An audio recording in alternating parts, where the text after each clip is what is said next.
What's up, guys? How's everybody doing tonight? Or today, in some cases. Oh man, so tonight I wanted to come and talk about tones. I want you guys to talk about tones. Let me just get a quick glimpse of who's on real quick. Uh, it's gonna take me forever to call out everybody's name. I love you guys so much, man. I'm so glad you're on. I love these shows. Real quick, Mike, dude, thank you for joining. Mike Venturi, I just communicated a little bit with Mike Venturi. And Mike, if I'm pronouncing your name wrong, I apologize, dude. But we're just kind of chatting back and forth. Mike is, and Mike, I hope you don't mind this, but you've actually been training some under Chris Broderick. You said for some time. If you want to chat about that, just throw a comment in there and let everyone know kind of what that experience is like. That would be really awesome, if you want to do that. But yeah, that's really interesting, dude. So, dude, that's awesome. So guys, can you hear me okay? Is this just, I always like to do like a quick sound check, like, hey, does everything sound cool? Because I know sometimes the sound gets a little crazy. How was the guitar sound? Was that too loud in the beginning? I should have asked that in the beginning. Or was the guitar sound okay? Awesome. Thank you, guys. Thank you so much. Yeah, Mike. Yeah, and guys, Mike is just saying, yeah, that he's talking about Chris Broderick is an overall great guy, an excellent teacher. And and I know, Mike, you've been friends with Chris for a long time now. But I can echo that from my experience with meeting Chris Broderick. The dude was so down to earth, man. So cool.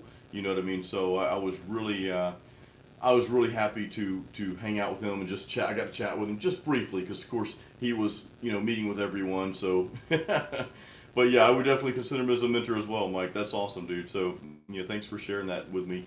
But guys, so I wanted to check in with you guys on tone. Before I do that, I want to say thank you for everyone who was on earlier today. I didn't announce myself going live today, by the way, guys. I just went live all of a sudden. So I want to give you guys just a really quick update, and I'll give this update at the end too, because I know people join at different times here.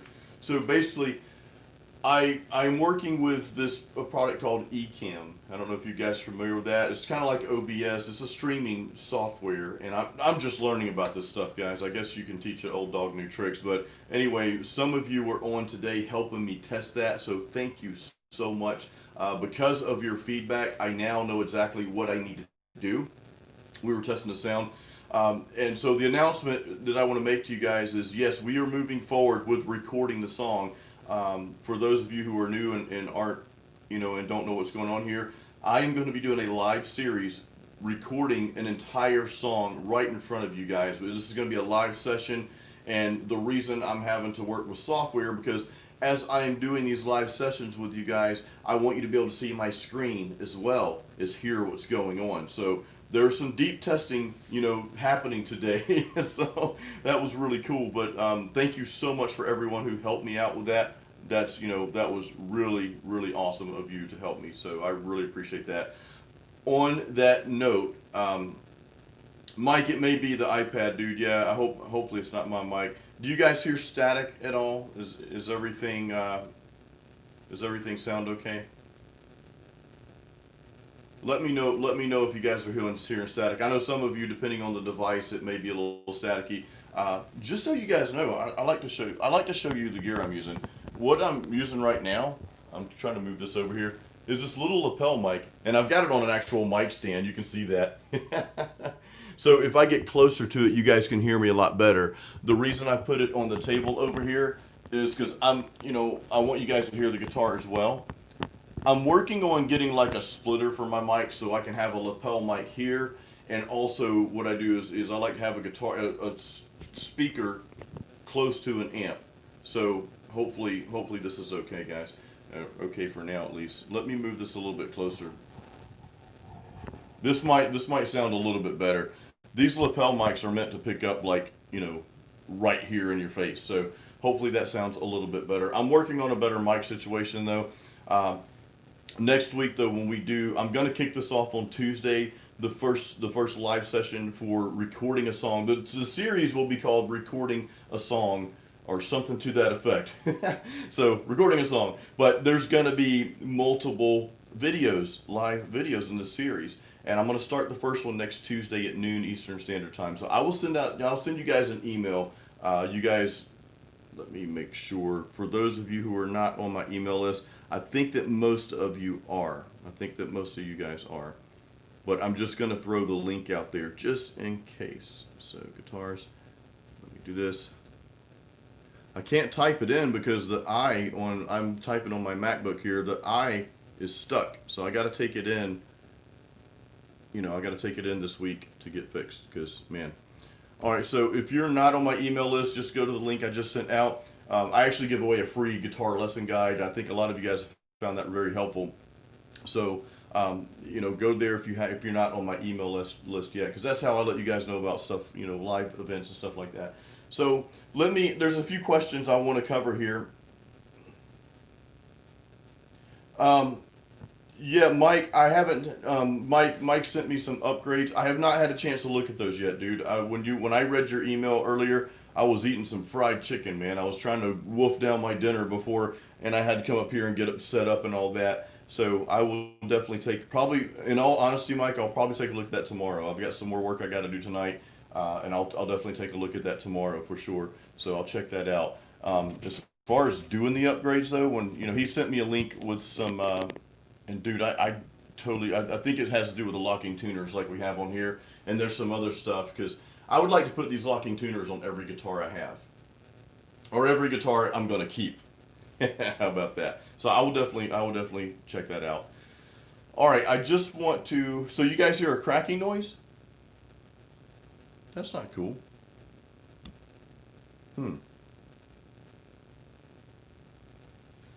Let me just double check something on my mic, guys. Hold on one second. Let me make sure this thing is plugged in.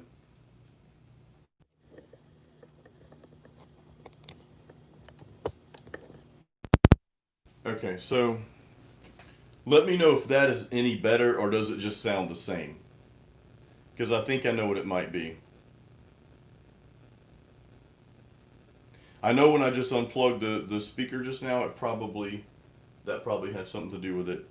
Okay, that fixed it. It could be the amp. So, yeah, I'm actually playing through my EVH tonight.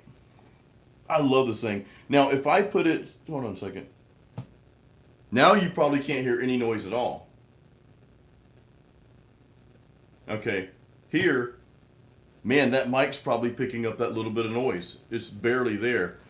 But that's the blue channel. Now, if I put the green channel on, the red channel, you guys can hear the fizz for sure there.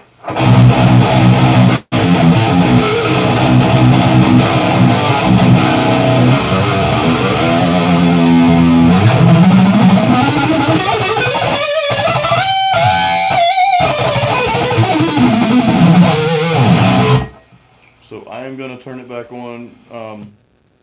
I'm going to turn it back on the green channel here, so you guys shouldn't hear any fizz at all. I just had to rip a riff, man, because I'm going to share. I want to check through here, guys, to make sure I didn't miss any really pressing questions, because I come here to chat with you guys, and I like to see what questions you have. So Raymond, real quick, I'm gonna scroll up to your question, dude. What beer am I drinking tonight? This is Chops and Hops. We've got the chops and we've got the hops. Tonight I am drinking an IPA, as usual, Free Dive. This is by Coppertail Brewing. So that's Free Dive. This is an awesome beer. Very awesome beer. That's what I'm drinking tonight. What are you guys drinking? Post what you guys are drinking. I'd like to know. Some fried chicken, some Popeyes. DW had some Popeyes fried chicken. I had Publix fried chicken. Publix is like a local grocery store here. A very nice grocery store. Faceless. Yes, dude. Thanks for asking. Faceless, you were on earlier. Thank you again for being on, dude, and helping. We did have a really... My friend and I'm involved in another project called Flow Bros. Flow is kind of like the short version for Florida, and we're both born in Florida, so We've been jamming together. It's more like kind of like a beach rock meets 80s type of thing.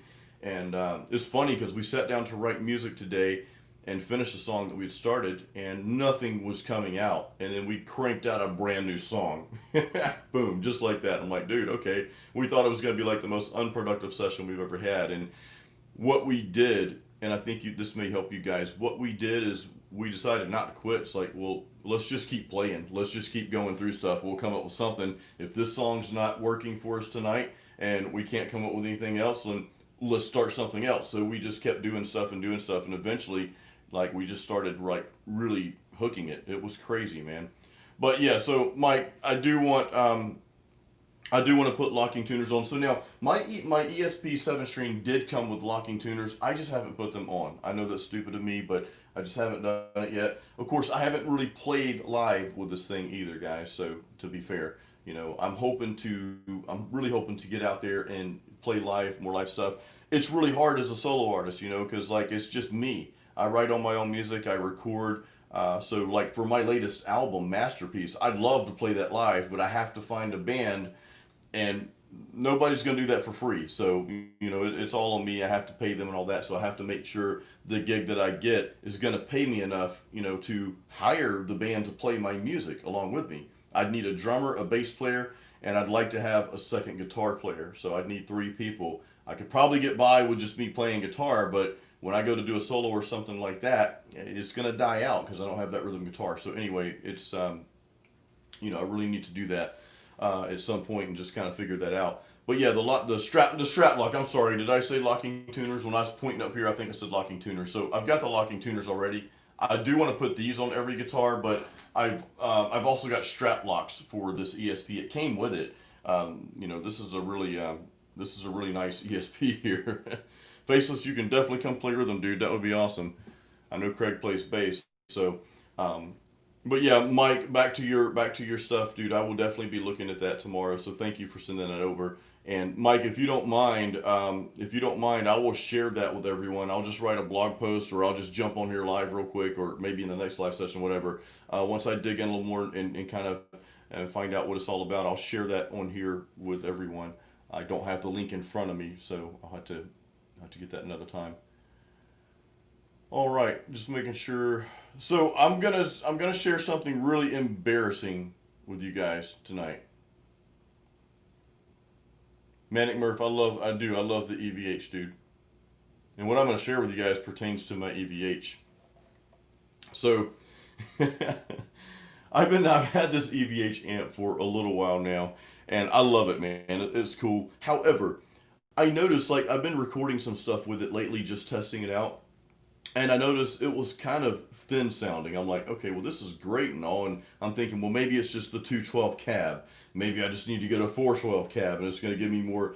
And, and I was like, whatever, okay. I couldn't figure it out. I even cranked the bass up on it and all that. That didn't really help any. So my buddy Brian, I think you guys know Brian, because if you saw my last video I put out on YouTube earlier this week, I think it was this week, it was with the Mesa Boogie Fillmore amp, and that was Brian's amp. And of course, you guys saw the Telecaster I was playing that my friend Brian let me borrow. Well, he's like, dude, he had an EVH as well. He just traded it in so he could get the Fillmore amp. He plays more Southern rock country style, so, the EVH does good for him, but he doesn't really need all that gain. So anyway, he's like, dude, so did you mess with the resonance knob on the back of your amp? I'm like, crap, I didn't even know that knob was back there, so I feel like a complete idiot. So anyway, he told me, he's like, you just need to turn that resonance knob up some so it eliminates that thin sound. So I came home, I think this was either yesterday or today or whatever, and I was like, holy crap, dude, I turned the resonance knob. I just turned it up probably like not even halfway, because too much, it's bottoming out. It's too boomy sounding, but I'm like, holy crap, this thing sounds freaking awesome. So I feel like I've been playing guitar since 1989, you guys know that, but when it comes to gear and stuff like that, I'll be honest with you guys, I mean, just, I like to be transparent, but my, my knowledge factor probably isn't anywhere near is what it should be for a person that's been playing for as long as I have, and I consider myself a professional musician. I have albums out, and I actually make an income from that. So it's like one of those things like I should know this stuff. But anyway, so I was glad my friend Brian educated me on that little knob back there because that's awesome. So I want to I want to talk briefly about EQ, and I'm just looking at my EQ right now here. Well, that one's way too up. I wanted to kind of tell you where my EQ is, and then I wanted you guys to tell me where your EQ is as well. So what I'm gonna do is I'm just gonna type it out here where mine is. So the L is for low.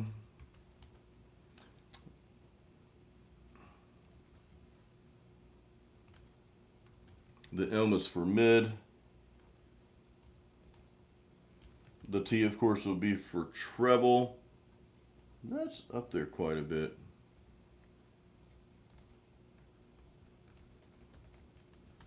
Presence, I'm trying to look real quick. That's about 4.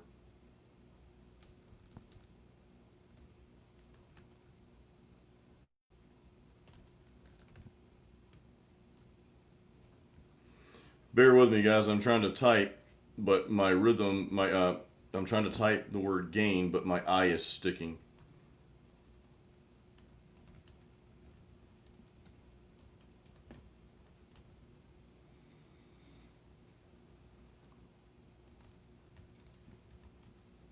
So I'm giving you my settings right there, guys. And that's kind of what I want to talk about tonight.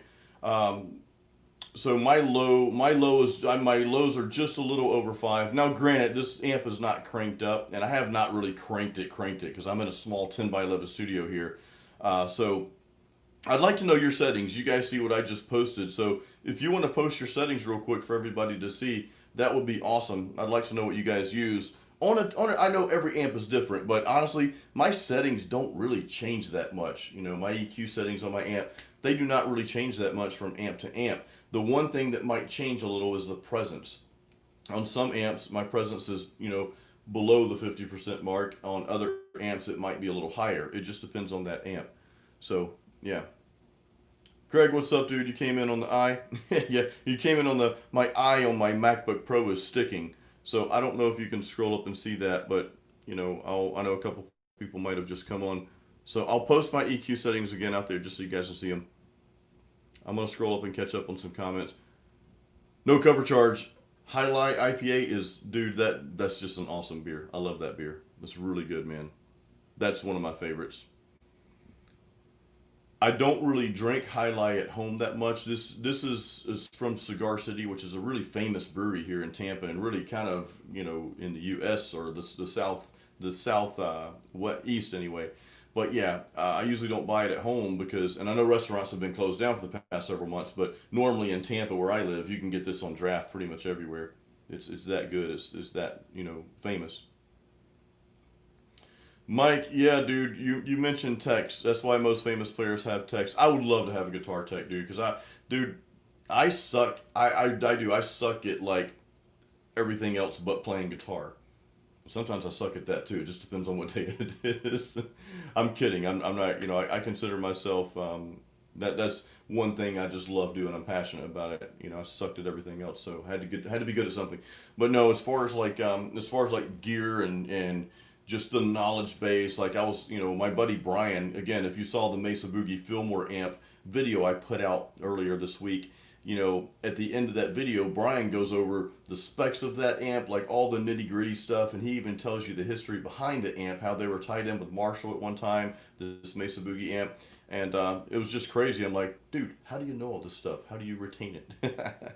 So, but gear, yeah, gear is definitely another gear. Gear can be a hobby, and I really have a lot of respect for people that have that knowledge. You know.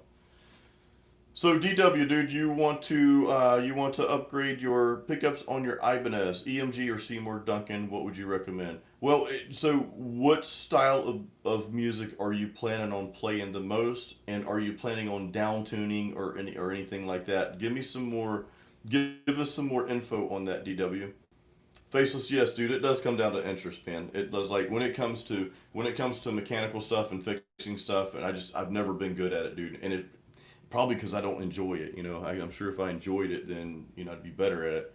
Uh, on that note, I'm in a small 10 by 11 room, but we have a loft. Our house isn't that big, it's very modest, but we do have a loft upstairs that really is not being used. It's where the cats hang out, and we've got a bed in there for guests, but it's like, man, I could put the bed in here, and the cats could hang out in this room, and I could take that big loft and turn it into the studio, but I've got to put a wall up to do that because it's an open area. So it's all overwhelming to me, but I think my buddy's gonna help me do that. We've got to talk more about how we're gonna do this, but it will give me a bigger studio area. So I'm a little afraid of it, to be honest with you, because that's just something I've never really been good at. Repairs and maintenance and upgrades and that sort of thing. So I'm gonna overcome that fear though. I think this summer, and I'm gonna make my studio, a new area for my studio, a little bit bigger. So anyway, that's where I'm at. Yeah, Faceless, that's a good question. Do you want active? And and the style of music is definitely important. I mean, I would say if you're yeah, he's like metal, bro. What do you think? What do you think it was? Country? Oh man. Yeah, I would. I mean, I think it's safe for everyone to say that active pickups are probably what most people would recommend for metal. I mean, you can play, and you guys have mentioned stuff like this too. You can play metal on anything. A lot of your tone.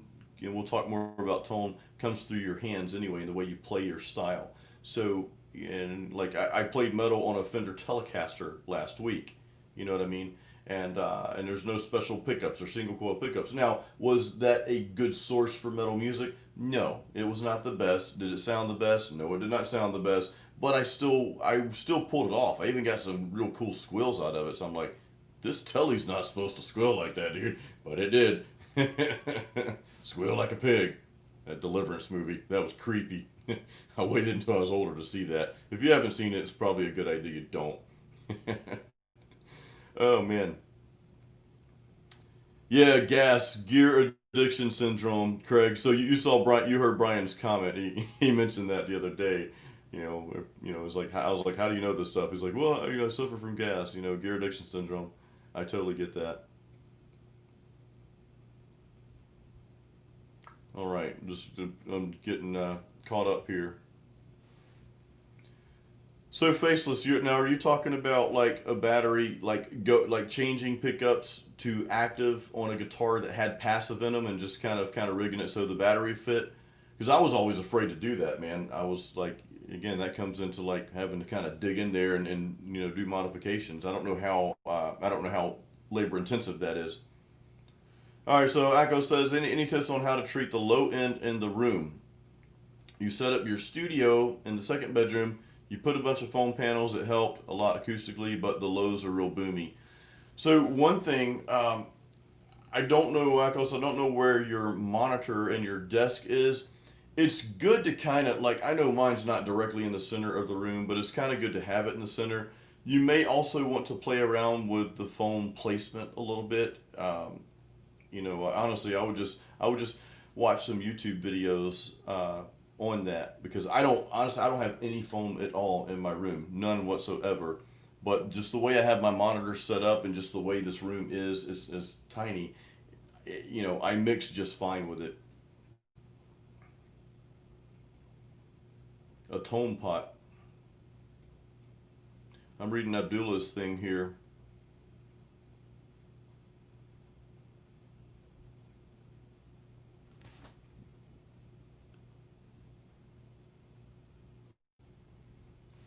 Yeah, fearless or faceless. I'm sorry. Mike Olson does have that. He does have that PRS amp. That's a pretty cool amp, man. I haven't played through it, but I've heard it, and I'm like, man, I'd like to have one of those. Loose gen. That sounds like a cool setup, dude. Awesome setup. So Mike V. So it's the bass traps. Is that's and like I said, I don't have any stuff in my room here. I had a chair in here at one time. It's got actually having simple things like cloth chairs and clothes hanging up. It's not perfect, but it can help. You know what I mean? So what I will say about mixing and monitors and that sort of thing is get a good pair of monitors, and they don't have to be overly expensive, but just get something and stick with it and use them a lot, because one of the biggest things that I've learned about mixing that's helped me is I've kept my same monitors, for all these years, for over 10 years now. So I know them really well. I know what they sound like, what to expect out of them, know all the frequencies, the way they hit my ears. Now, one thing I did have to do, I used to have my monitors a little bit lower than this, but I moved them up, so they're kind of at ear level. That's another thing you want to make sure. And Akos, you may have all this stuff set up. I don't know. I can't see your studio. If you want to post a picture of your studio and tag me on Instagram, my name is at Jason Stallworth, my full name, so you can do that. You know. Oh, Raymond's got to go. All right, Raymond. Good night, brother. Thanks for joining, man. So So, Craig, you've got a shitty guitar, shitty amp, and drink shitty beer, according to most people. But I think I shred when I get in my groove. Craig, that's all that matters, dude. That's all that matters, man. You know? Who's telling me to play Wonderwall? Liam's telling me to play Wonderwall. The funny thing is, I used to play that song acoustically out and about long, long time ago, man. I couldn't even, and I am not. I think that song was like maybe late '90s or early mid 2000s, maybe even late 2000s. I don't know. I didn't really like that era of music, but I still played it acoustically at this bar that I used to play out at many many years ago. And of course, when you've had a few drinks and you're out there playing and everybody likes it, it's like, yeah, okay, whatever. Craig, a metal rendition of that would be cool, dude. Oh, dude. Triangulate, Mike saying triangulate the monitors with your ears is helpful. Yeah, that's super helpful, dude. That is super, that is super helpful. Acoustic, you've got the Pod HD 500 stereo and two channel strips and Behringer mixer panned left and right. Nice, dude. That is a nice way to do that. I used to connect my pod like that. I would run it just through my interface, my PreSonus USB audio box USB interface, and I would just pan each channel, and it sounded good, especially when you're using like a ping pong delay or a stereo chorus. It just sounds beautiful in your studio when you do that. It's crazy. Oh, DW thing. So DW, you heard my first album. That's awesome, dude. Thank you for supporting that, man. I appreciate that. Yeah, that's that album, man. I I hope to kind of recreate that. I'm working on an album now. Actually, the song that you and I are all going to record together next week. I was going to release that as a single, but actually that's going to be part of an album. So I'm just going to share that process of recording that one song with you. I'm still going to go through. I'm still going to go through with you guys on how to release your music, the best way to release your music, and just give you guys some stuff out that you can do that will help you. So we're still going to do that, but I'm going to make that a separate series. Once we finish this recording a song series, I'm going to just really book it and try to like slam my album together, the guitar tracks and all, in a couple of weeks. So that's my goal. I don't mean that in the sense that I'm just going to try to throw everything together and it's just, crappy sounding. It just means I'm going to be working 12, 14-hour days in the studio, just really busting my butt. Of course, there's things I can't do. Like I'll hire Cameron Flurry. He's agreed to play the drums on it. Of course, I had to pay him, so I'm gonna do a crowdfunding for this next album because I want to cover my cost before I release the album, if that makes sense. So I'll be hitting you guys up for that. Stay tuned. Oh man. Listen, another music collab with Kevin Fassard. So yeah, Kevin Fassard and I did a collaboration a while back in the last year, 2019, and we had a good time doing it, man. We had a really good time. At first, when we first did the collab, I reached out to him and he got back with me. He's like, "Yeah, I'm down for it." And at first, I had a script. I was gonna make it kind of funny and cheesy, and I was gonna pretend I'm calling him up and like we gotta play this solid metal, and I was gonna have him say, "No, dude, we're playing this," and we go back and forth. But he was like, "No, dude, I can't do the cheese. It's not my style." So I had to respect that. But yeah, we actually wrote the song together and put something together, and it came out really good. I thought. I don't know if we're doing it. I don't have any plans to do a collab anytime soon. I'd like to do some collaborations, yeah, because those are really fun, and it's a really good way to just kind of give you guys something new to watch too. I do now. I do have some videos coming up where I'm going to have some guests on here. So one of those guests is going to be the guy who is going to be mixing this album that I'm going to release here. I don't have a release date yet because I haven't even got to recording the tracks, but he's going to be on the series with you guys. He's going to talk to you guys about mixing. Now, this guy, Ken Candelas, I've been working with him a lot lately. He does audio. He's a professional audio engineer. He does work for Good Morning America here in the U.S. in New York. He's also an instructor in audio engineering instructor, and he does some other work for some pretty big projects. He's also affiliated with Michael Romeo from Symphony X.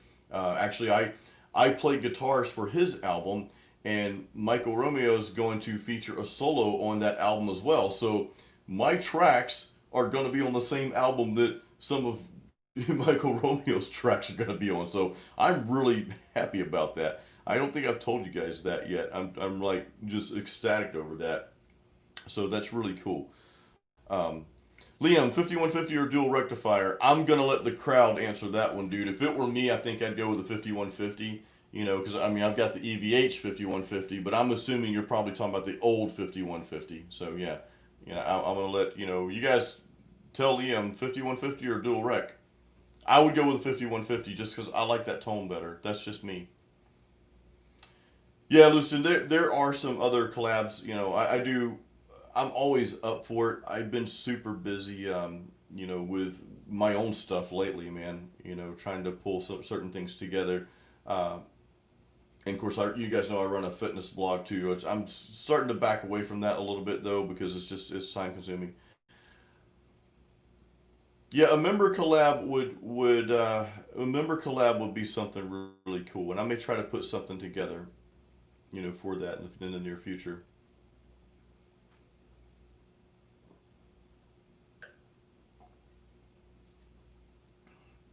Now I use Ecamm, so I don't know if you guys use Ecamm or not. That makes certain things possible. Drink that beer, babysitter. Yeah, I've been nursing this for a little while. Yeah, 5150 for the sound. I like. Yeah, I do like the sound of the 5150.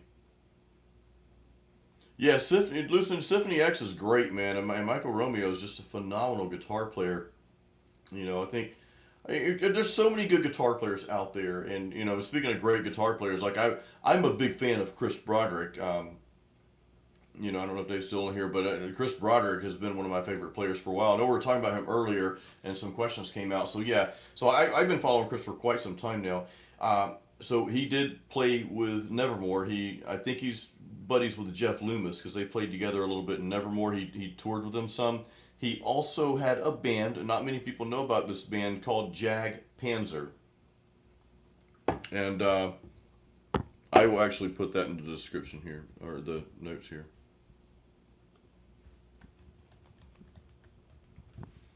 So Chris was in a band called Jag Panzer for many many years. Then he got the call from Dave Mustaine saying, "Hey, dude, how about joining Megadeth?" So he's like, "Okay." So he played with Dave Mustaine for like 6 years. And his funny thing is, I've got a magazine in the other room there with Chris Broderick and Gus G on the cover of it. And, it was an interview with Chris. And this is why I picked it up. Because, again, I'm a huge Chris Broderick fan. I love his style. I think he's just an amazing person and all that. I hope to get to meet him. And I'd love to work with that guy at some point. I mean, I don't know what I can offer him, but even if I played some rhythms or something like that for him, that would be awesome. But anyway, his interview with I think it's Guitar World or Guitar Magazine or something, he was talking about how working with Dave Mustaine was really like working with an employer. Dave owns Megadeth, and I respect that, but he was like he related it to working for a law firm or something. He's like it's like you work for this big firm, and then at some point you want to just launch out and do your own thing. And that there were creative differences, not that I really know. I just know what I've read from the interview. But Chris Broderick, I mean, you look at his style of playing, and he's playing a seven string, and he's playing more like death metal type stuff, and almost black metal type stuff, and then so he has to dial it down quite a bit to play with Megadeth. I know Megadeth is metal and all that, but Megadeth and what Chris was used to playing and writing are two completely different genres of music. So, I don't think his heart was really in it at those end days. It's like, look, so him and I think Chris Drover, the drummer from Megadeth at that time, they went off to start their own band called Act of Defiance. And I don't know if they're active right now, no pun intended, because I've seen a lot of pictures on Instagram lately with Chris Broderick with the band In Flames. So I'm not sure if he's just kind of filling in there for what. Not really sure. So I need to kind of dig back in and see what's going on there. But yeah, it's an interesting bit of history there. Some beefy hammer-ons and pull-offs. Well, let's see what we got, guys. So no cover charge. I wanted to read your comment real quick, dude. So you worked for a really big band before, not playing but behind the scenes. It is run like a corporation, very business. Yeah, I bet dude. I bet you have some crazy stories, dude. Because I bet it is. I bet it is like a business. I think it has to be. I think well to some degree it has to be, especially if you're working with labels and stuff. But with bands touring and stuff like that, there's a lot of moving parts, man. So. All right, so here's some pull-offs for you guys. I gotta turn the Fizzy channel back on.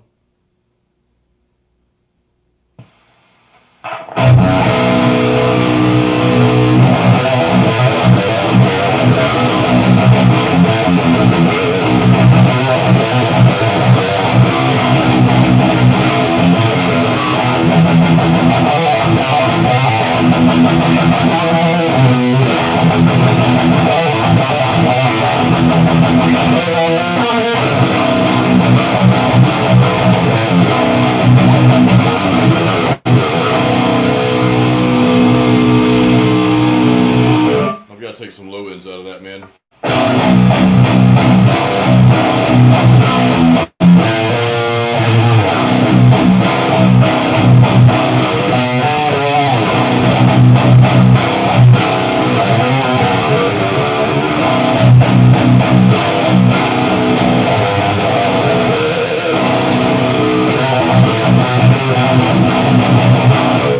All right. So you guys were mentioning the white noise. That's I need another power strip over here. I'm gonna turn the white noise off, but you guys hear it. Here's what it sounds like without my noise gate, though.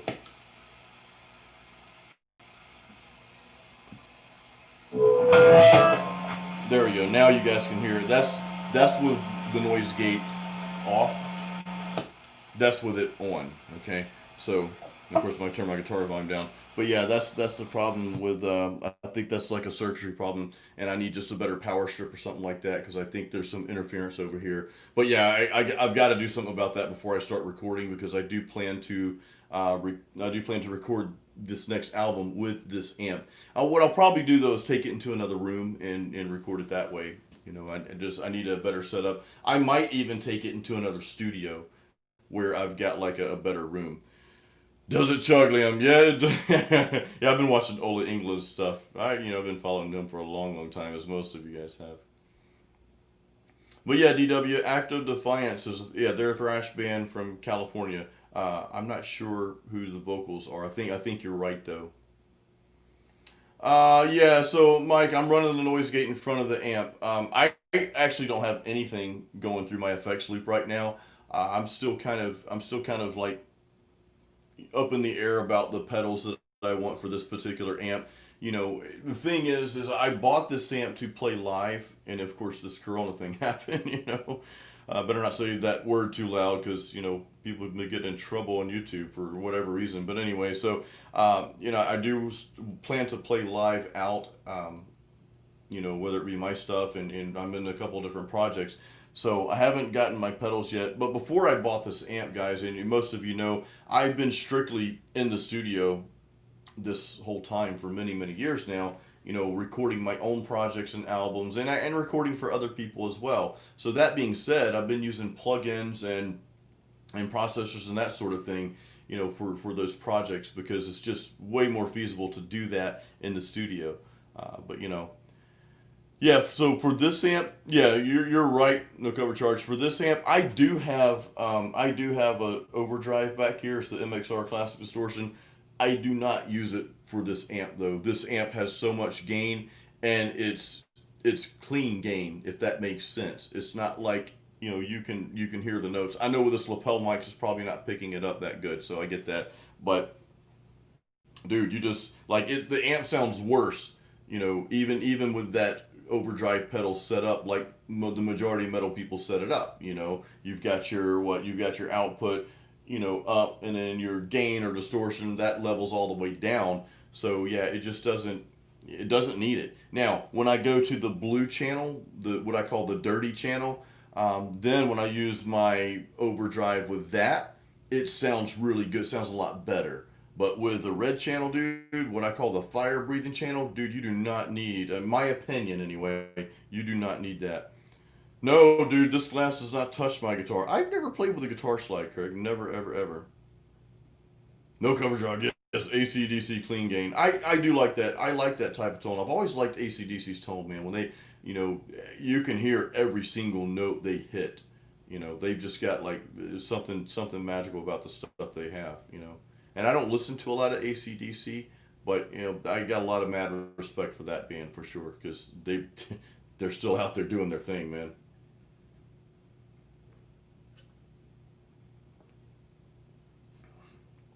So I had said we're going to talk about tones tonight, but of course we chat about whatever you guys want. But does anybody have any questions about my EQ settings for, you know, I know what I'm playing right now probably is not the best indicator of my tone, because the lapel mic and all that stuff. Like I said, I'm working on some better sound, but normally what you guys hear on my YouTube videos and Instagram and Facebook and all that, that's, if you guys have any questions, just let me know at any time about the settings that I use and that sort of thing. Like I said, I posted my settings earlier in the chat here, but my settings are real simple. And I'm asking this question because I get a lot of questions. Not necessarily, maybe it's not necessarily from you guys, but I get a ton of questions about settings and EQ and how much gain I use and all that, all that stuff. So I just want to kind of throw that out there, that my settings are super simple. All right, this is my last beer of the night, guys.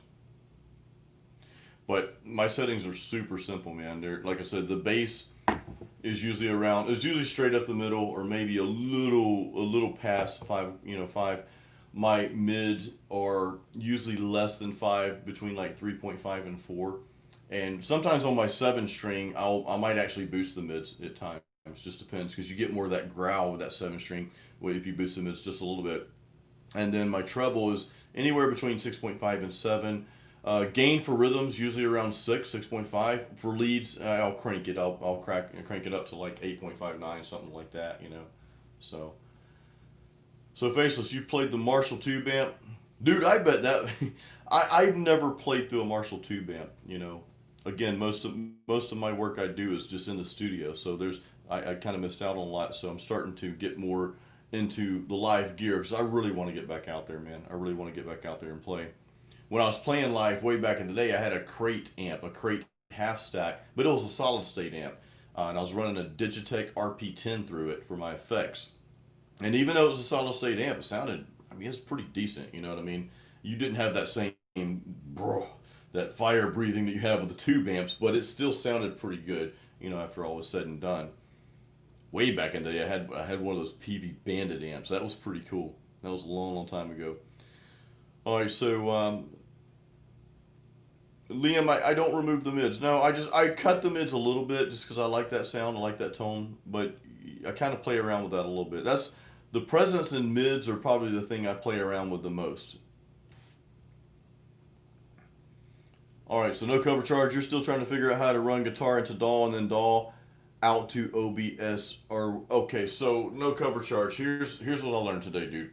Because you weren't on earlier today. I went on earlier today. I'm using Ecamm, which is OBS, same type of platform. But what I learned today is when I had my mic, you guys can't see it. I had this mic right here, now you can see it, my SM7B connected into the studio, and I won't elaborate on this too much, guys, because I know not all of you live stream, but I had that in the studio. Had a track open for my mic so I could talk. All right, and then I'm figuring, okay, well, since my source, my input source is my studio, my Quantum 2 interface, I can just play. I can play the full song. I had my studio open to a full song to see if people could hear the whole song. But the thing was, it wasn't picking up the plugins in the DAW. So all people heard, that were watching it, they heard the music, the guitars and bass, but without the plugins. So it was just like strings, you know. So for whatever reason, it's not picking that up. So no cover charge. So here's what I'm gonna do. Okay, here's what I'm gonna do for streaming. It's probably what I'm doing for this thing. I'm going to get a splitter with, for my iPhone. I record on my iPhone. That's what you guys are watching right now, iPhone 11. I am going to get a splitter connector so I can have a lapel mic on me, and and the other mic is gonna be on one of my monitors. Okay, so that's how I'm gonna pick up the sound, and then I'll be in front of my computer. My sound source will just be my phone instead of the studio, and then I can switch back and forth with screens and all that. So that's how I plan to do it. That's probably not the best way. I do think there's other solutions out there, but I haven't come across them quite yet. And so my way is real simple. I mean, you might want to try that. All right, so piano nor, do I boost my sound with EQ, or do you rather go for fighting the resonances? So rather boosting sound with resonance issues, or more thin and dull but without those. So I don't know if I understand the question completely, but as far as using an external EQ, I don't bother with external EQs really at all. I prefer to get the purest amp tone I possibly can. So even when I'm recording tracks with this amp here, I don't really want to use a ton of plugins after the fact, like for compression and all that. I know you might have to use some, but I don't. I really try to get the best recorded tone possible and leave it there, because I really feel like when you start using too much in the studio, it starts sounding like everything else that's out there. Yeah, there's like a quality level you want to be at. I get that part, but I mean at the same time, I don't want my music to sound overly processed. So that's just my thoughts on that.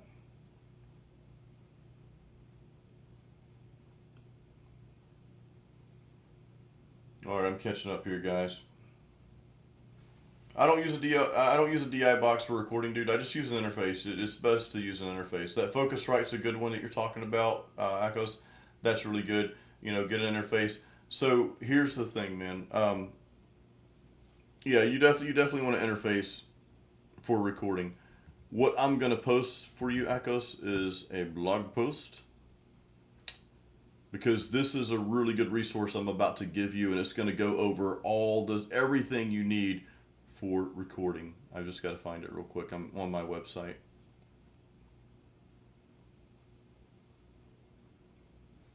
Dude, where's this thing at? When did I post this?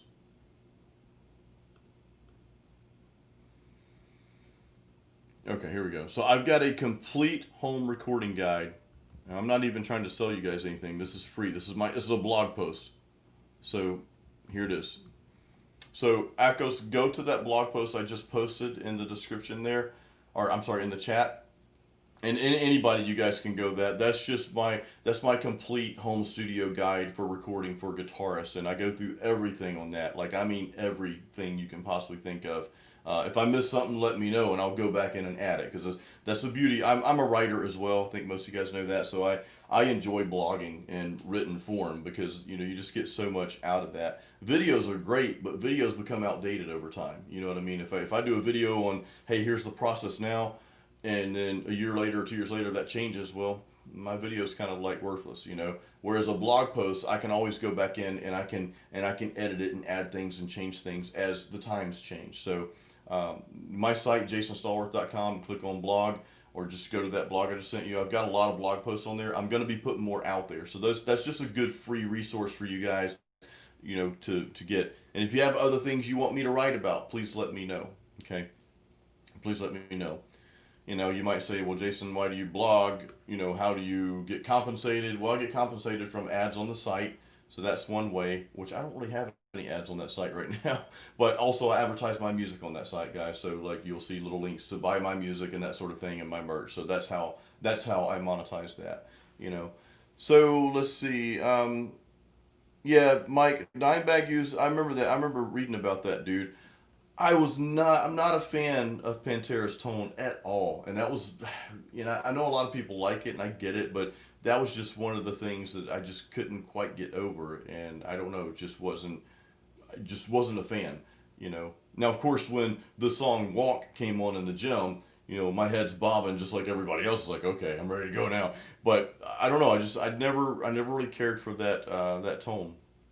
And I didn't know it was a solid state up until probably a few years back. You know what I mean? So it was just one of those things like, okay, it's different. I respect the fact it's different because you want something different. And don't get me wrong, you know, this is something I kind of preach on here sometimes too. Is you don't want to sound like everything else out there. I mean, I'm tired of that. I don't know about you guys. I'm tired of every metal band sounding like the same. And that was one compliment I had on my masterpiece album that I just my jaw just dropped. Somebody like labeled my album as a metal album that doesn't sound like every other metal album, and I was just ecstatic over that, man, because that was what I was going for, you know. All right, yeah, we do, dude. So no cover charge. I'm reading your thing. So I know no cover charge. Look at Focusrite. There's a Focusrite interface that is made for live streaming, but I don't think it's what you and I are talking about, though. You know what I mean? I don't, because what you and I want is something that we can live stream with, but you can hear what's actually in our studio, and that this thing doesn't even work that way. So yeah, dude, somebody please come out with something to fix that. Oh man. Yeah, Faceless. I'd like to have a not really a two-headed lapel mic, but like where how I have my mic hooked up to my phone. There's like an Apple connector that goes into my iPhone, and then I want to have like a split that can go into two different mics, if that makes sense. So I can run one lapel mic here and one mic close to my monitor. That way, you guys can hear my voice clear, and then you'll also be able to hear what's coming out of the monitor because I'll have it about 2 feet away from the monitor, and that will sound a lot better. So that's my you know real cheap version of doing that. All right, I'm just catching up here, guys. Craig, I do have a Patreon, and that's more of just a way to support what I do. So what I do on Patreon, I don't really give lessons on there, guys, for my Patreon account. I'll throw that link out there in case you want to check it out. I was kind of on the fence about Patreon, and I'll be upfront with you guys. I have different levels you can donate, but I kind of look at it as a donation. I don't really look at it as like, okay, if you donate this much, I'm gonna give you a lot more than I give this person over here. Really, it's like, okay, you'll get backing tracks. I post about twice a month on content on my Patreon. I'll do like 2 times, sometimes 3 times a month. It might be tabs, but I'm gonna start putting more backing tracks out there for you guys to play along with because I think that's probably more valuable than anything. So that's what I'll do for my Patreon members. But again, like whether you donate $1 a month or $100 a month, you get the same thing. I know that doesn't sound fair, but the way I look at it, there's two reasons for that. One, I just want everybody to have access to whatever, and you choose how much you want to donate. If you're in a great financial position and you want to donate $10 a month or $50 a month, hey, that's awesome. If you're not and you can only afford $1, that's fine too. I know a lot of people will say, well, I'm just going to give you $1, and that's okay. I don't care. But secondly, I didn't want to get myself caught up in the trap of having to create different types of content on Patreon for the different types of memberships. And that sounds lazy on my part, but I'm super busy, guys, in the studio, recording my own music and doing a gazillion other things. So I just, I didn't want to spend my time on Patreon. You know what I mean? So it's kind of out there. Um, but as far as lessons go, I do lessons, virtual lessons. I don't do them that often just because it's kind of time consuming. But if you're looking for virtual lessons, then you can reach out to me. Reach out to me on Instagram. Just go to Instagram and at Jason Stallworth, or you can do that, or just send me an email, and we can talk about my rates for lessons. Those change at times. Right now, what I charge for 30 minutes, and this kind of steers people away because again, it's taking my time, so I need to make sure it's worth it for my time. But I'm going to give you some intense stuff. But I charge $40 for a 30-minute session, and my studio rate, just no matter what I do, is $75 an hour. So that's if that's something you're interested in, just reach out to me and let me know. Um, Acoustic, my settings on my EVH. Yeah, you know what, dude? Acoustics asking, are my settings on my EVH anywhere near the settings on the virtual amps that I use? Yes, they're just about identical. I I don't have that big of a difference at all. I don't think any difference, to be honest with you. I mean, like I'm looking at my settings right now, and then I'm thinking about what I have for the Fortin NTS amp here, and with the what is it? What else do I use? Bias FX, Bias FX2, and amp 2. So yeah, my settings are identical. You know. DW, dude, I have not played live with the EVH amp yet, but I will be using that. I mean, that was really the sole reason. Well, I say it's the sole reason why I bought it, but really, I bought it to record with as well. I'm going to tell you guys something. I'm kind of tired of amp sims, And I think someone asked me a question earlier. What's the best amp sim? What I would tell you real quick. There's two I'll recommend, and it's just because I play them. I've tried several, but the two I stick with, I'm a pretty big fan of Positive Grid's Bias FX2 and their Bias Amp 2. I didn't think their Bias FX2 was as good as the original FX, but there's some. I'm not going to get into it, guys. There's some other stuff you can do with that to make it sound good. I've actually got another blog post on that. You guys might get a kick out of this. I'm sharing a lot of links with you guys. These all go to my blogs here. So again, it's just free information. Let's see.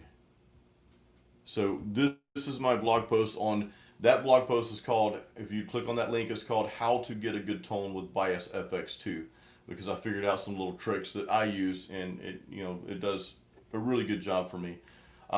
So check that out. And also, I'm a big fan of the Fortin NTS and the Fortin Nameless amp sims. The only thing I don't like about those amp sims is those amp sim suites do not come with any effects. So usually your studio, your DAW is going to have like basic delay and stuff like that. And now the Fortin, it's by Neural DSP. The Fortin amps, they do come with stomp boxes in front. So you got a noise gate, and you've got a screamer, and you've actually got another overdrive pedal, which you really don't need, the grind. But they don't have any delay or stereo course or any of that stuff. So you'll have to use your studio effects for that, which is fine. Yeah, Bias FX2 is pretty good. I mean, I think it is anyway. Tone at the end of the day, tone is it's just a preference, guys. It really is. I've heard, and I'll say this: I have heard great bands with not so great tones and not so great mixes, but I still listen to them because I like their songs. And I've heard, really crappy bands that have just the perfect tone and perfect mix and perfect process and everything, but I don't like their music because it sucks. So that's just that. What one thing I say, and I'm looking at doing a video on this about tones in general. My 2 cents on that is focus more on your playing than you do on your tone. Because, man, we waste so much time on gear and tone and all that stuff. I know it's part of what we do, I get it, but focus more on your playing, because your actual tone is gonna, and any like big time guitarist will tell you this, your tone is right here. This is your tone. You know, if you look at some of these other guys on even my stuff, you listen to my stuff, the tone's not really that different. I can be using an amp or plug-in or what, it doesn't matter. It's still going to sound like Jason Stallworth. You listen to Ola England, he's played through probably 100 different amps. It kind of all sounds the same because his tone is in his hands. So that's just my 2 cents. So Mike, dude, you've got the Fractal Axe FX2 and still play through your tube amps just to get the feel Dude, I love that.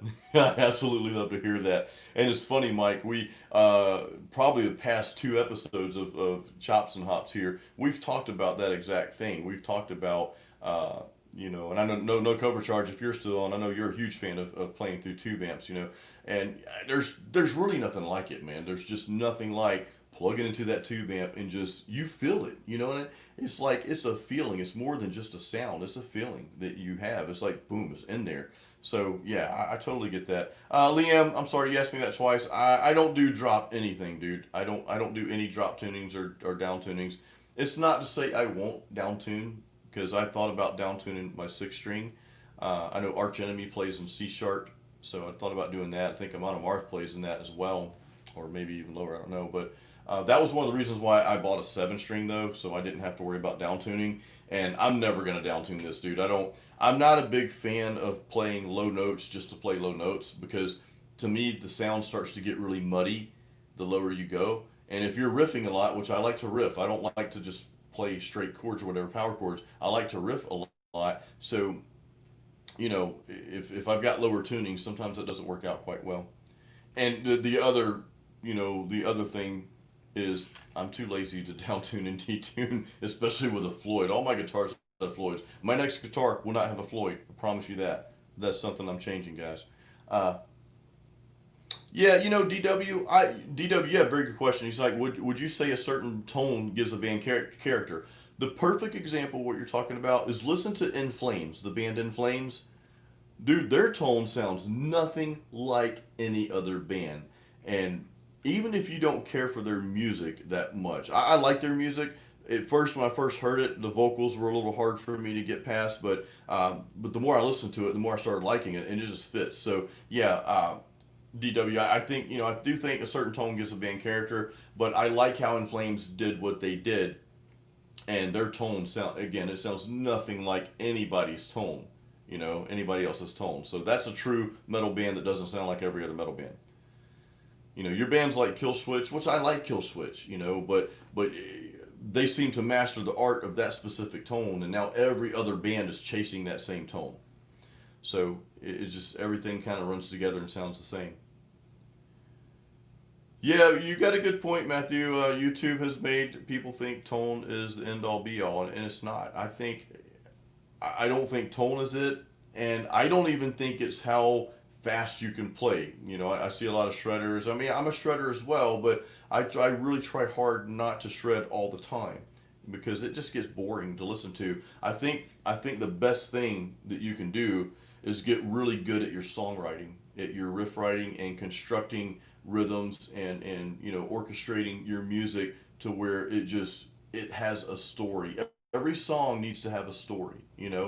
This is why I don't listen to a lot of solo guitarists because their music is. I love instrumental metal. I write instrumental metal, but a lot of the guitarists out there, all they're doing is just showing off the entire song, and that's good to see. Like if you're at a guitar workshop or something like that, and hey, look what I can do and do all this stuff, and it's great. It's awesome to see, and it takes a lot of talent to do that. I can't take that away, but it's just not.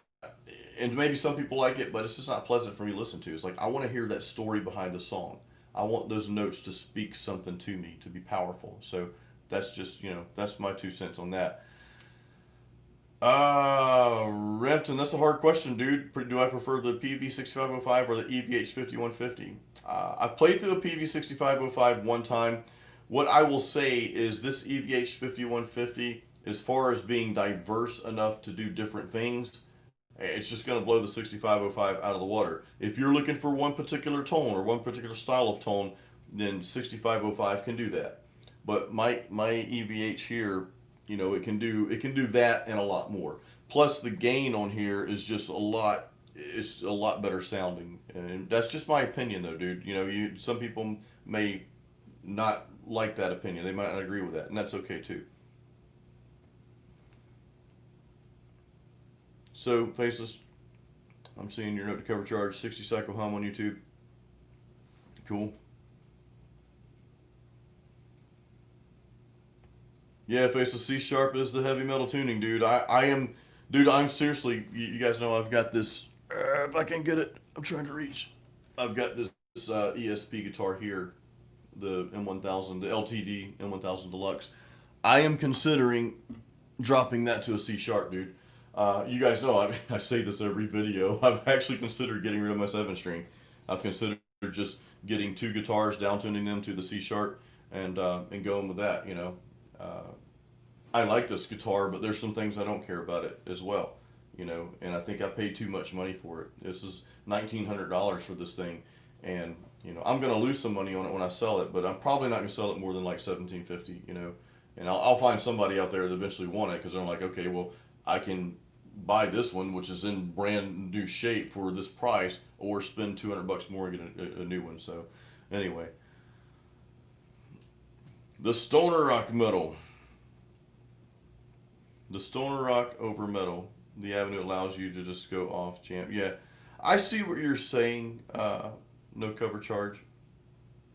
Yeah, I do see what you're saying. It's kind of a jam session. It's that garage band type feel, not in like a unprofessional way, but an unpolished way. So I totally get that. Mike V said you found that the cabinet used has a lot to do with the overall tone, more so than the amp head. Dude, that's a really good point, man. And that was one reason, dude. That's one reason why I'm considering finding a 412 Marshall cabinet and running my EVH through that, because I've heard Marshall cabs and I've heard other amps, other than Marshall amps through Marshall cabs, and dude, it just sounds good. It sounds great. It's like getting a modern gain metal amp, but still having a little vintage tone behind it. So I'm thinking about doing that if I can find one used.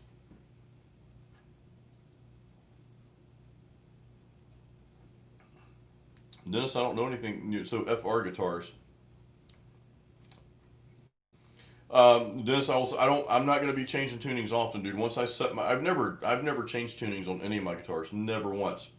I did one time. I take that back. I changed tunings on my Ibanez once, but that's because I screwed up the intonation by taking all the strings off first. Instead of doing it one by one as a tremolo floating bridge on it. So yeah, that lesson was learned. I had to go get it professionally set up because I couldn't get it back. So, Scalloped fret guitar. Matthew, I've never known anyone to do that. If anybody else has known someone that's used a scalloped fret guitar, that'd be interesting. I mean, Malmsteen uses that, yeah, that Strat, right, with scalloped frets. I imagine it's probably pretty cool, though, dude. I imagine you probably play, like, probably just fly up and down that thing.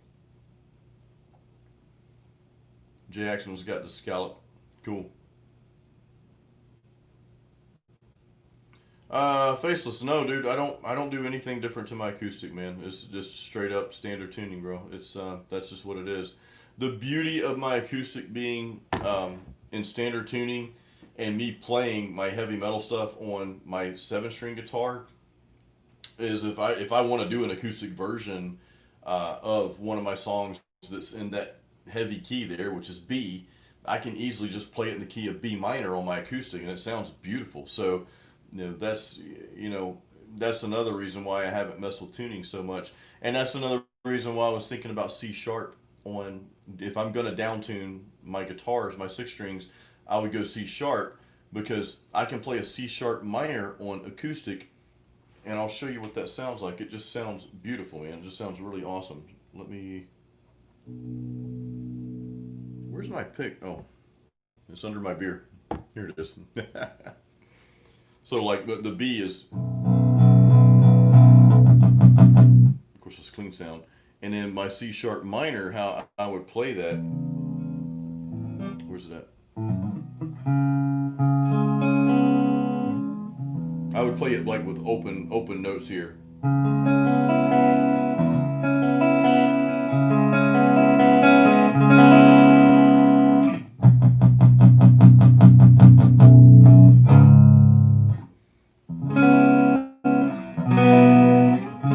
So it just kind of, I mean, it helps me.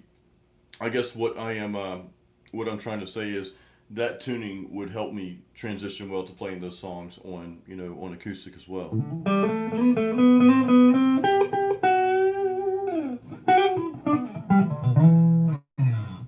Man, I love the EVH. PH is cool. I need some. I need a little bit of stereo chorus behind that.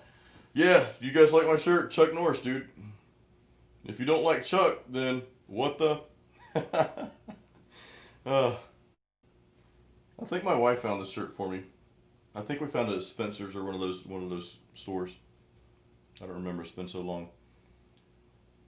But yeah, guys, I would like to tune. I think I would like to tune one of my guitars down. What's hard for me right now is because I've technically got three different music projects going on right now. I'm doing them kind of one at a time though, but the two prominent ones I have right now, which is my solo stuff, and then I've got another group I'm playing in called the Flow Bros. Well, that is going to be standard tuning hands down because it's more of like beachy type rock, kind of laid back. A lot of songs are about drinking and just having a good time, that sort of thing. It's just kind of like to blow off steam kind of stuff. So. And no cover charge. I'll let you know. I know you're in the area, dude. So when we play out, I will definitely let you know. I think you'll dig some of that stuff, man. But that I'm gonna be using standard tuning for. So I don't, if I down tune, I like to have a backup. Is what I'm trying to say. So I've got two 6-string guitars, and if I down tune one, I don't have a backup then unless I down tune the other. But then I don't have a guitar for my other group. So that's kind of been the holdup on me down tuning. Yeah, that ESP LTD, they are great guitars. And actually, after playing my friend's Telecaster, Fender Telecaster, I'm considering getting an ESP Telecaster style if I can find one cheap. I'll get it used or whatever. But it's the reason I'm sticking with ESP. I hope to be someday endorsed by them. That's kind of one of my little missions here. And I'm trying to get my status up as a musician just a little, quite a bit higher than what it is, of course, for it to benefit them to work with someone like me. So I'm working on that. And it's just one of my goals here because I like their guitars.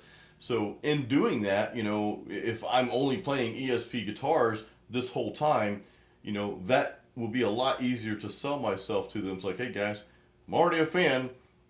I've been playing your guitars are on all my videos for the past however many years, so that will make it much easier. Like, oh, okay, we'll bring you on board. So that's kind of. I hope I can make that happen at some point. I think I need probably another really good album or two under my belt to do that. So we're working on that. And again. So, what string gauge do I recommend? Yeah, guys, you'll have to answer Akos's question about string gauge. Because string gauge, I use elixirs and I use not tens. I use tens, so they're the lights, not the super lights. But for down tuning, I don't think those are going to work for down tuning. I could be wrong. Mike V, down tuning pedal. No, I've heard them. I just don't like what they sound like, dude. They don't sound organic, man. I mean, that's just my opinion, but I just don't like. I'm not a big effects user in general. I use delay on my leads, and there's some ambient stuff I like to play with clean tones every now and then. But I use that. But as far as pedals go, I don't even use like a wah pedal or anything like that. It's I'm glad other people do because it sounds awesome, but it's just not. It's just not been something I'm really interested in. First guitar, Rian, yeah, you're ready to get that first guitar with a whammy bar until it goes out of tune, dude. And you're like, man, I hate this stupid thing.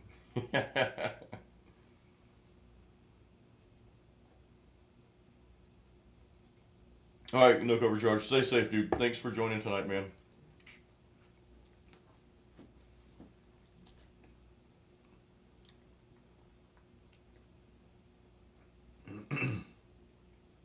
So Matthew's asking, do I play other genres? I looked up your friend's band who plays country. He has the Mesa amp, but notice you were in a pic on their Facebook. Yeah. So thank you, Matt. Yeah, I was. I actually played on stage with them one night. Their other guitar player just stepped down just for a brief moment. It's like, here, dude. He just handed me his guitar. He's like, go play. I'm like, I guess I have to now. I didn't know the song or anything. I just went there and played. But some of the country stuff is. I don't want to say it's overly simple, but I mean, guitar players can usually figure it out because you can kind of anticipate the chord changes that are coming. But yeah, my friend Brian, he's phenomenal, man. He's just a beast on stage. He knows so many songs and just the way he does them, it just sounds awesome. He knows how to get the crowd involved, but he's not like over killing at the same time. Just like the perfect front man, in my opinion. But yeah, Yeah, I do play other genres sometimes. I mainly stick to metal. That's my lane. But sometimes I do some more lighter rock type stuff. And this next album I'm looking to put out is probably going to be instrumental. Like my albums before that. That's what I'm looking at doing. I've got another project, another band that I'm actually going to be starting later this year, and that's going to be more of like a melodic death metal band, sort of like the Masterpiece album that I put out. But I'm kind of thinking like for my solo stuff, I'm kind of thinking I want to stay sort of in the instrumental rock and metal lane, if that makes sense. Doesn't mean I won't ever put out vocal stuff. I will do some more of that, but mainly it's going to be instrumental because I think there's a big gap there. I think there's a lot of instrumental stuff out there, but there's a lot of elements that are missing, or there's too much of this or whatever. So I want to be kind of the person that fills that gap. Uh, the other project I'll have to tell you about later. You guys have some good. This is good discussion tonight, by the way, guys. This is great. I learned so much from you guys, and I think we learn a lot from each other as well. So this is really cool. I really appreciate you guys being on here. Baritone guitars. I'm staying far away from those, dude. I wouldn't know what to do with it.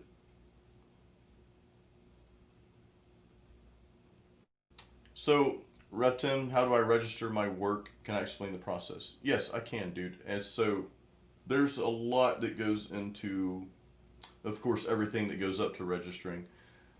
Just high level, I go through a company called CD Baby, and I pay them to put my music out there pretty much on every single platform. I will do a video on this. Actually, I'll do a video, but I'll do a blog post as well because remember, things change. And the blog post, I can always go back and edit that, on my website. And, but I'll do a video and a blog post on that sometime here in the near future. As we get closer to, we're going to do this recording a song live series starting next Tuesday at noon. And I'm going to be teaching you guys how to release that too after we finish that series. I'll do something, for you to see that. That would be really really cool. But yeah, it's I will get more into that for sure. But CD Baby is who I go through to register my music, and what I like about that, you could go one by one and reach out to Spotify, iTunes, and all these places, but what a pain in the butt that would be. So they do it all for you. The caveat though is they do take a small percentage of your royalties and all that. So my royalty checks and streaming and all that is a little less. Mike, I have looked at just saw your comment. I have looked at DistroKid. I kind of like the CD. I've looked at all of them actually. TuneCore. I like CD Baby's setup a little better than most in my. It works for me. That's all I'll say. It works for me. I have looked at all the others, and I think they all have their strengths though. I don't think one's better than the other. I won't sit here and tell you that CD's the best. CD Baby's the best to go through. I can't say that. I don't know that. But just kind of what I would do is just like really try to look at some uh, comparisons that are not biased. A lot of times when you read reviews, they're biased because the person's trying to get you to click and sell the product because they get commissions for it. So be careful with that. Um, Liam, do I listen to Megadeth? I do listen to Megadeth. My favorite album is probably the first album Chris Broderick made with Megadeth, and that's Endgame. And that was actually the first time I saw Megadeth live, 2009 Orlando, at the Hard Rock in Orlando. And man, that was an amazing show. I liked Chris and Megadeth. I think he's probably much better off personally for himself doing his own thing, but he added so much. I mean, their guitar player now, Kiko, is awesome too. Thank you, Faceless. I appreciate that, dude. Yeah, that's cool, man. That's kind of what I wanted. I started out with that. I kind of want to get back with it. Matthew, yeah, I may do something with Kevin again. So you found my channel from me commenting on a video of his. Yeah, I just commented on something the other day. He hasn't put anything out recently. I think he just came out with something. But yeah, he's a good dude. He's a really good guy. The guy is super jacked, man. He's you know. I would like to go if we can plan a road trip, or well, I have to fly there where he lives. But I'd like to go train with him one day. I'd love to go lift weights and go to the gym with him one day. I think that would be as well too. It would be really cool too. So DW. Music videos. So I will tell you what I do have, dude. Let me find this real quick and I'll send it to you.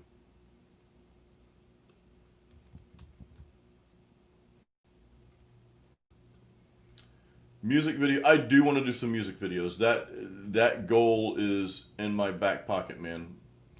What I do have, these aren't really music videos, but I do have lyric videos, and that's the lyric video for Masterpiece. Masterpiece. So I'll put it out here. You can go hear that song, and it's kind of, I've got me playing it and all that, but it's not really a music video because it's if it were a music video, it'd be kind of a crappy music video. But it is a lyric video, so you can listen to it and read the lyrics, which I think is really cool. But I am, making music videos, dude. That's a lot involved. I'm not an expert at that, so I'd have to hire that out, and it's a lot of money to do that. Mike, real quick, guys. Mike, thank you so much for joining, dude. I know you got to go. So the locking tuners for my six string, yeah, I'll look into that tomorrow, dude, and I'll reach out to you if you have any questions, man. So thank you for sending me that, by the way, and thanks for joining, Mike. I appreciate it, dude. Loose John is hitting the sack. Faceless CD Baby. Yeah, no, so like I get the royalties, right? They all come to me, but CD Baby does take a cut of practically everything. I mean, it's a very small cut though, dude. It's not. I forget what the numbers are like on that, but it's very minute. And I'll tell you this. Here's the thing. I'll tell you. A lot of people, and the old way of doing it was, well, I got to get signed by a label. And that might still be good for like the metal community. I don't think it's that great for other genres of music. I think the metal community is a little bit better to work with. So, uh, you know, but what I will say to this, regardless of whether you go DistroKid or anything, so you're gonna have to pay some way or another. So that's the one thing. Know that you will have to pay. So if you don't pay percentages, then you'll pay an annual fee. Because nobody's gonna do anything for free. You know, there's an old saying: "Ask gas or grass. Nobody rides free." So even if you don't see the charge out there in front, uh, it's there. Trust me. Dig into the details in that before you release anything. But what I'll say is I've actually read some recent bad reviews on DistroKid, dude. I've saw some YouTube videos that were not too keen on DistroKid. So, but again, that could be just somebody that had a bad experience with them, and you know how people have bad experiences and like, oh, it's bad. So it doesn't mean it's bad for everybody. Um, I am being asked, do I like baby metal? I do. Only a couple of their songs. When I uh, when I first saw their video, it's just called Karate. The song is called Karate. I didn't really care that it was cute little Asian girls singing or whatever, and that's fine, and that's a whatever you want to call it. But I thought that song was orchestrated so well, and I thought especially the lead girl, the little girl that was singing lead, I thought she did a great guitar. You know, I was reading guitar. I was talking, but I was reading at the same time. I was a great guitar. I meant she has a great vocal sound. That's what I meant to say. I think that she had really good vocals, and the structure of that song was like really like heart pounding, man. To me, it was. It's comical, I guess, in some degree, but the musicians that do that, those are the real heroes in baby metal. And that's kind of my outlook on most, even other genres. You've got these pop artists and people worship them, but they say nothing about the band behind them. And I'm sorry, most of these pop artists sing with auto tune, and that's just crappy in my opinion. But whatever, But they don't give any credit to the musicians. It's like, oh, look how great his voice is, and look what are they wearing today, blah blah blah. Look, the people that play the music behind the scenes, those are the true musicians. Those are the heroes. Those are what's making you sound good. But rarely do they get the credit. And this is what I love about metal, because you know, metal is not like that. Metal is about the band. You know what I mean? It's about the overall sound. This is what I love about our genre so much. Rian, yes, I will be making more videos for beginners, dude, for sure. I do, because and the thing is, like a lot of videos that are, a lot of lessons that are meant for beginners are really great for even advanced players, because even someone like me has been playing for 30 plus years. It's good to go back and like review some of those basic things. In other words, when I'm doing a beginner's lesson, I learn stuff. I learn a lot of stuff from doing those, man. It's really interesting how that happens. Um, in fact, what I'll give you real quick, I'm gonna give you guys another resource here. Where's my blog? There it is. All right, so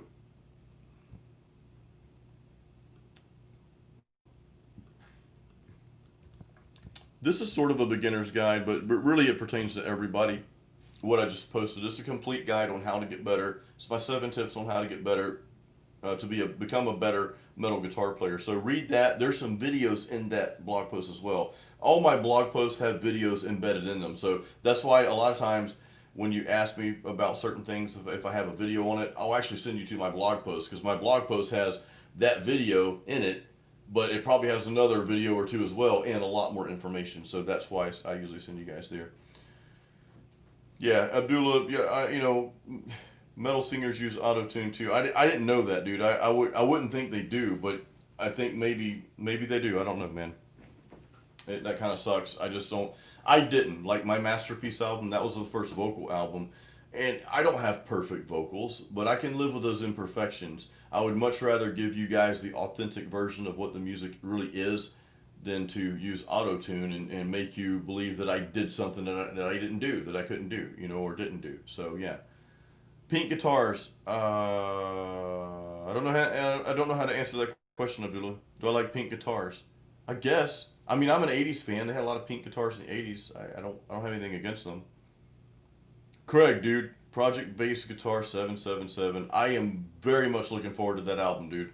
And it's called Metal Commando. Primal Fear. Primal Fear is a true metal band. True metal band. That's all I'll say about that, man.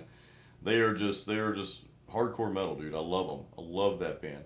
I miss them. It was my birthday 2 years ago. They were here, and we had plans to do something else, and I totally missed that show. And that's one concert I regret missing, and I promised myself I'd never do that again. You know. Nope, nope, nope. So Liam, I have something for you, dude.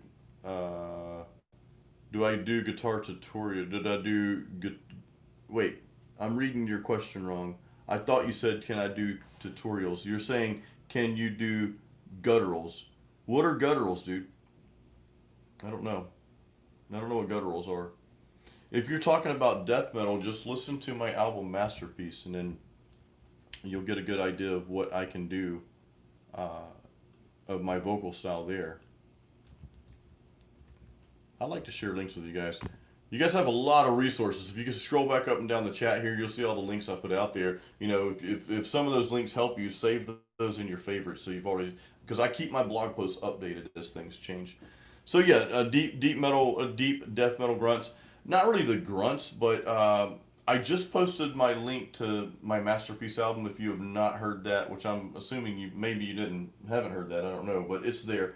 So just listen to the vocal styles on those.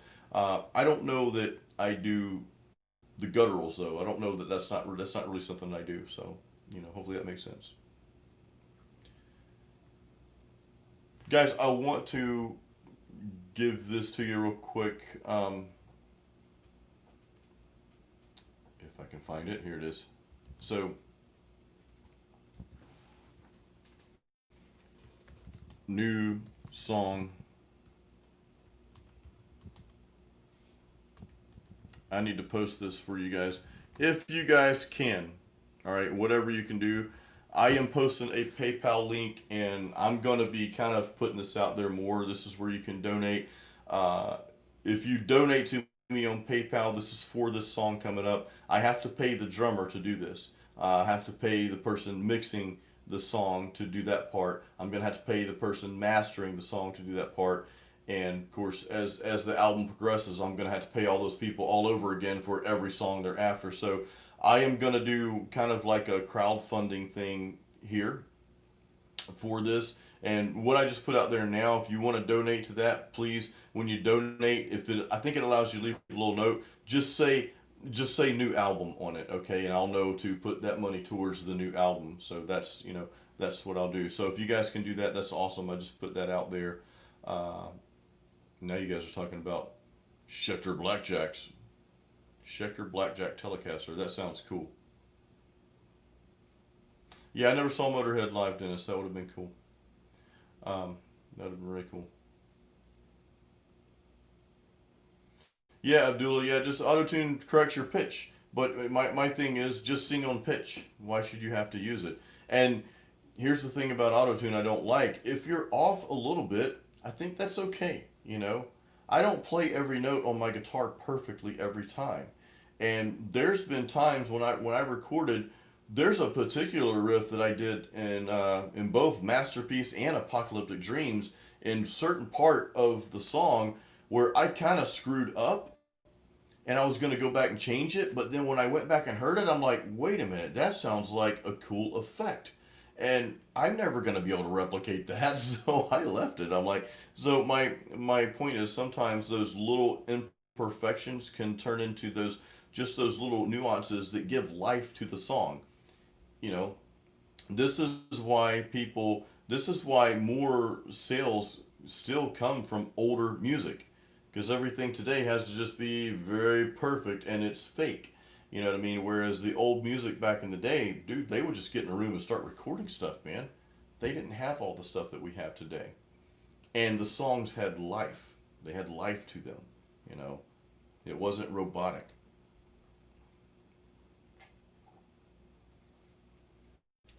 That goes to the Shure SM7B. And I think it's about 399 or something like that. I could be wrong, but definitely look it up. But the Shure SM7B mic is especially if you're doing metal, if you're doing metal vocals. But I mean, you can record clean vocals with that too. But it's not a condenser mic. Just know it's not a condenser mic. So you do need a direct box. So I've got the C1 Cloud Lifter here. I've got another resource for you guys. This resource, well, you guys like all of them. They're all relevant. All my blogs have just, and I'm not bragging, guys, but I've got, like I said, I love to write, so I've got a ton of awesome information in this stuff. So, vocals, go to that link I just posted. I just posted a link for you. It says vocals. Go to that link. That's everything you need to know about recording vocals, okay? For what you need hardware and software, mics, and all that good stuff to record vocals with. And it's really not that expensive. Just save up some dough and buy it. I've got links on there to buy the stuff. Now, if you buy stuff like the Amazon links, the product links go to Amazon to buy it. I do get rewarded for that, and I'm obligated to tell you guys that, which I do on the blog too. But I'm just letting you know. So that's another way. That's another income stream for me as well, is affiliate products. Products that I promote. But I will only promote stuff I use that actually is in my studio. But that blog post will show you all that. There's also a video in there as well. So definitely click that, dude, and save it, read it again, read it 10 times if you need to. It's, that's just that. Slick Whiskey, what's up, dude? Thank you for ordering the Metal and Weights shirt, man. So Slick Whiskey got my Metal and Weights tank top. That's awesome, dude. Thank you so much, man. That's really cool of you to get that. What I did want to tell you guys real quick. I've got to find this now.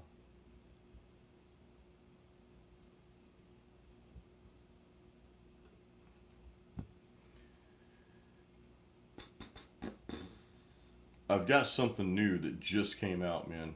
So I want to share this with you real quick. Um, metal. I've got a new metal and beer design. In case you didn't see it, that link. You guys see my metal and beer shirt. It's got a beer mug with two guitars crossed over, which is really awesome looking. Um, I paid my designer a lot of money to make that shirt, but I had to make me a new design with a different type of beer, and it's a porter beer, it's a darker beer. So check that out. And what made me think about that is Slick Whiskey. He said he bought my Metal and Weights tank top shirt from me on my shop. So thank you for that. That's another good way to support this cause here. I appreciate that. Yeah, Abdullah, music is very subjective. It is, dude. Yeah, yeah. And just tell you get with the time, old man. Yep. I sound like an old dude though, because I remember listening to the music I liked back in the day. And I remember probably people that were my age back then saying, well, that this music, what is this stuff, you know? But the good thing though, like the metal, like I still even when I'm bashing music, it's usually not the metal music. You know what I mean? It's usually like the pop and the country and the stuff that's just way overproduced. You know, and hey, people like it. People like it, man. They sell records. You know, so that's whatever. But anyway, um, yeah, Faceless, you bring up a good point. That SM57 is just. I mean, people recorded vocals with that back in the day, dude. You remember that? And we probably don't remember it. You're probably too young, but um, you know, they recorded, you know, I would think that probably bands like Led Zeppelin probably recorded vocals. The band Real Life that did Send Me an Angel, they recorded, you know, they recorded with this SM57. So yeah, Chops and Hops T-shirt will be coming out soon. I am gonna make something. I've got metal and beer shirts out there, but I am gonna be doing a Chops and Hops, and I'm gonna be coming up. I'm working with my designer now to come up with more guitarist type shirts, things that scream metal guitar, you know, and that's something I should have done a long time ago, and I'm just like, well, I've got to get that stuff out there because I've got some really cool ideas that I need my designer to start working on. So yeah, we can do the chops and hops. Which a lot of my shirts do have guitars on them though. Like my metal and beer shirt's got two guitars. I put the link up there. That's my metal and beer porter shirt. There's two guitars crossed over a beer, which is, I mean, it's just cool. It's metal and beer, you know. But yeah, we'll do a chops and hops, and I'm gonna have him working on something. Ooh, the MXR full bore metal pedal. I do not have one of those, dude. I do not have one of those. Abdullah, you're 23, dude. Oh, I don't even know what I was doing at 23.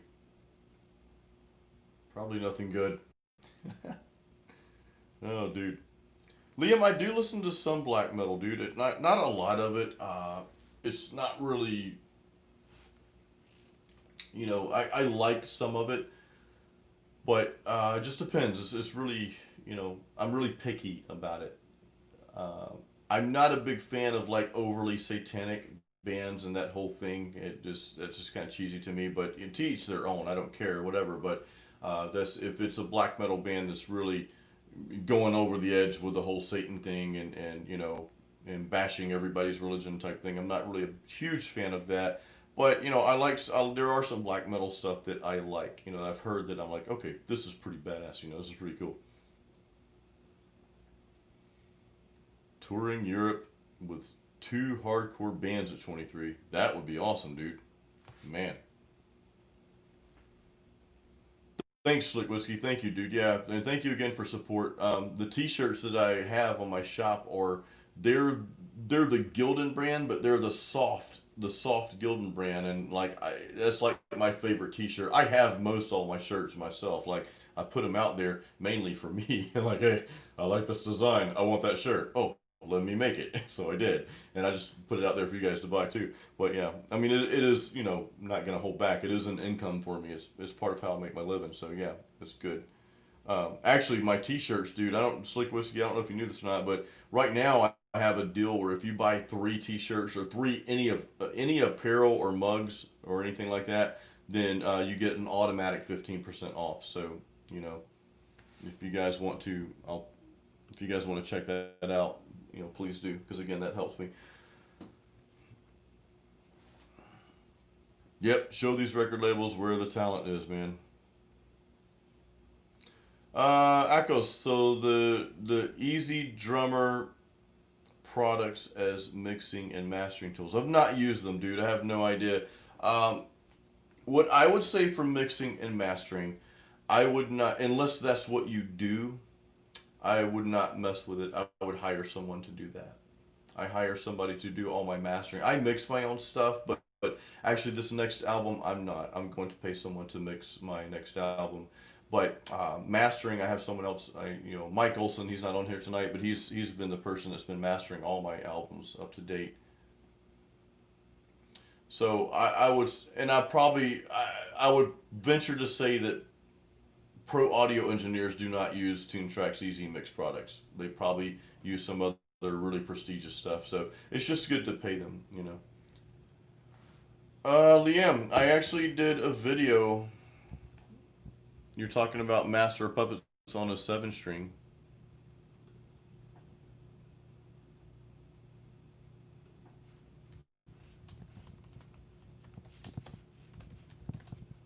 I gotta find this video for you, man.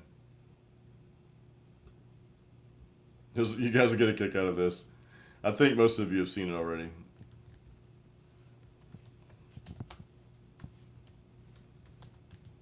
That's Puppets on a 7 string right there, dude. And it's a lesson to teach you how to play it. But I play Master of Puppets like it's supposed to be played, but then I play something else that I teach you how to kind of elaborate on that and play it more in a 7 string death metal-y style. So that's the caveat to that particular lesson. It's actually a really good guitar lesson, 7 string guitar lesson. So definitely check that out. Yeah. All right, guys. I have got to get to some other work tonight, so you know, I'm gonna let you guys have it. Thank you so much for jumping on here. Like I said, I love these sessions. I love hanging out with you guys. We'll do it again next week. Remember, I'm gonna be posting. I'm gonna be posting the noon video for Tuesday. That's gonna come out so that you can set your reminder. I'll try to get that out tomorrow, guys. So that will allow you to set your reminder for next Tuesday at noon Eastern Standard Time. That's going to be our first session, okay? Our first live recording a song session. So that's coming up. Guys, again, thank you so much for joining tonight. I appreciate all you guys. Appreciate all the support. And until the next video, keep it metal.